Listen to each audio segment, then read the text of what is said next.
হঠাৎ করেই জানতে পারলাম বাসায় মেহমান আসছে। কী নাস্তা দিব তাই নিয়ে পড়ে গেলাম মহা চিন্তায়। ফ্রিজ খুলে দেখি কয়েক টুকরো পাউরুটি আছে। ভাবলাম এই তো আজকে এই পাউরুটি দিয়েই চালিয়ে দিব। মেহমান তো খেয়ে বুঝতেই পারবে না কী দিয়ে তৈরি করেছি। বানানো যতটা সহজ, খেতে কিন্তু ততটাই মজা।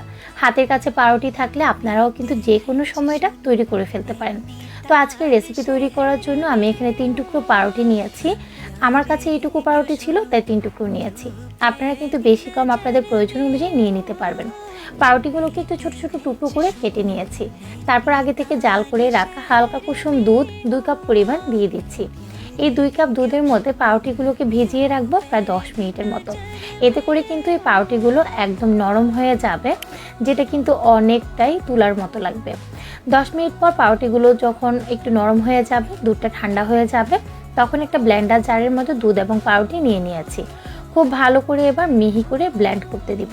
কোনো রকম পানি বা বাড়তি আর দুধের প্রয়োজন হবে না। ব্লেন্ড করার পর দেখেন এটা খুব সুন্দর একটা ঘনত্বে পরিণত হয়েছে। এবার একটা প্যানের মধ্যে আমি দিয়ে দিয়েছি এখানে 1/4 কাপ পরিমাণ চিনি। চিনির পরিমাণটা চাইলে আপনারা একটু কমিয়েও দিতে পারেন। চিনিটা দিয়ে একটু নাড়াচাড়া করে এটাকে ক্যারামেল করে তৈরি করে নিচ্ছি। খেয়াল রাখবেন ক্যারামেলটা যাতে পুড়ে না যায়, পুড়ে গেলে কিন্তু এটা তিতা হয়ে যাবে আর দেখতেও কিন্তু খুব একটা ভালো লাগবে না। যখন খুব সুন্দর একটা ক্যারামেল কালার চলে আসবে তখন এটাকে চুলা থেকে নামিয়ে নিতে হবে।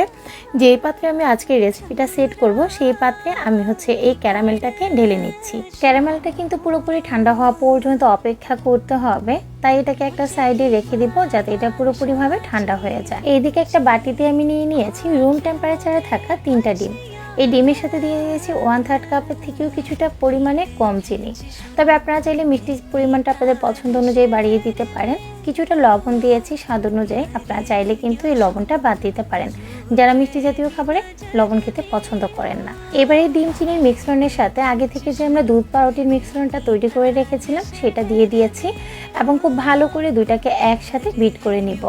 অবশ্যই খেয়াল রাখবেন দুইটা যেন খুব ভালো করে মিশে যেতে পারে।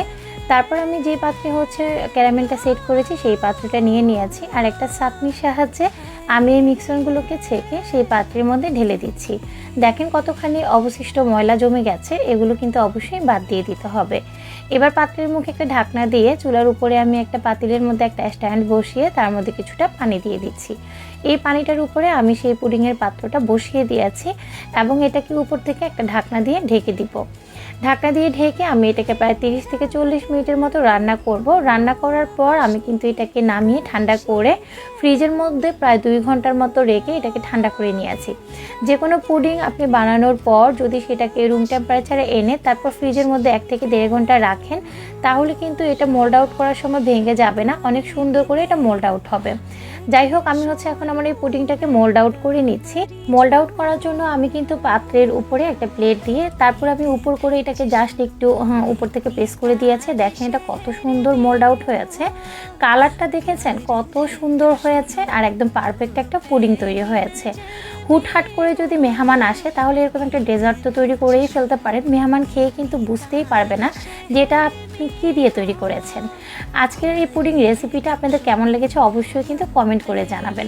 এই তো একটু কেটে আপনাদেরকে কাছ থেকে দেখিয়ে দিচ্ছি এটা আসলে কতটা ক্রিমি হয়েছে, এত সুন্দর বাউন্সি হয়েছে যে আপনি বাসায় তৈরি করে যখন মেহমানকে দিবেন খেয়ে তো আপনার প্রশংসায় পঞ্চমুখ হবে।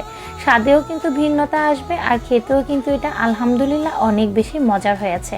বাসায় একবার হলেও ট্রাই করে দেখবেন, যে কোনো অতিথি আপ্যায়নে এটা বেস্ট একটা রেসিপি হতে পারে ডেজার্ট আইটেম হিসেবে। তো আজকের ভিডিওটা এ পর্যন্ত, সবাই ভালো থাকবেন, সুস্থ থাকবেন। আমার আজকের রেসিপিটা ভালো লাগলে অবশ্যই কিন্তু ভিডিওতে একটা লাইক দিবেন, কমেন্ট দিবেন, শেয়ার করতে তো একদমই ভুলবেন না। আল্লাহ হাফেজ।